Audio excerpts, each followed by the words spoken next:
We're demonstrating how to use the AG309.15N and G kits, which comprises the AP019.1 receiver and the AG105 transmitter. These kits are used to locate de-energized cables and metal pipes. This training is going to be only on the de-energized cable, and we've done a simulation or simulated conditions.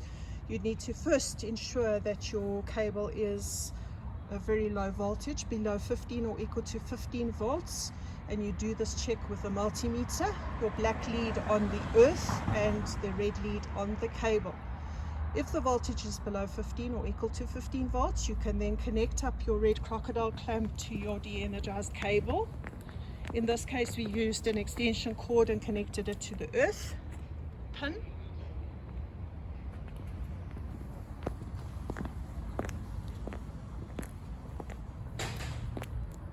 And the black lead we've connected to the grounding rod. The grounding rod needs to be placed 3/4 of its length into the ground. You can use water and salt to increase the conductivity, and it needs to be placed at 90 degrees from the transmitter.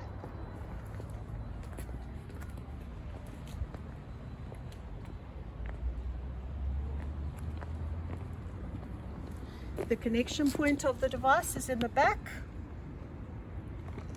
These all need to be set up prior to switching on the device. Now, we found that the frequency that works best in this application is 1000 or 8000 hertz. So we're going to use the 8000 hertz. We power on.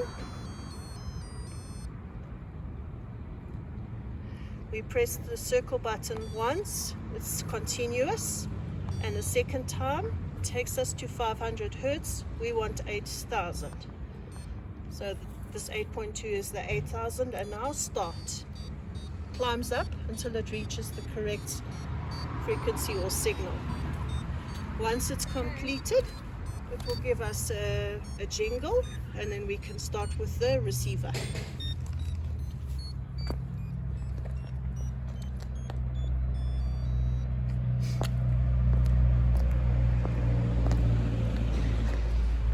We can now start with the receiver. You must stand about 10 meters away from the transmitter, else it will overload the receiver. Sorry.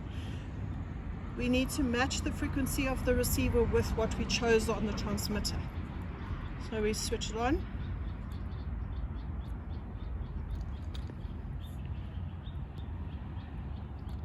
And we select the frequency option, and we select 8000 hertz, which it was on. Select. Now, we found the best way to detect the cable would be to now go to the closest point, which is where you connected your red crocodile clamp. Obviously, in this case, it's going to detect it because it's on top of the ground, but you would go to the closest point where you've collected the crocodile clamp and start sweeping.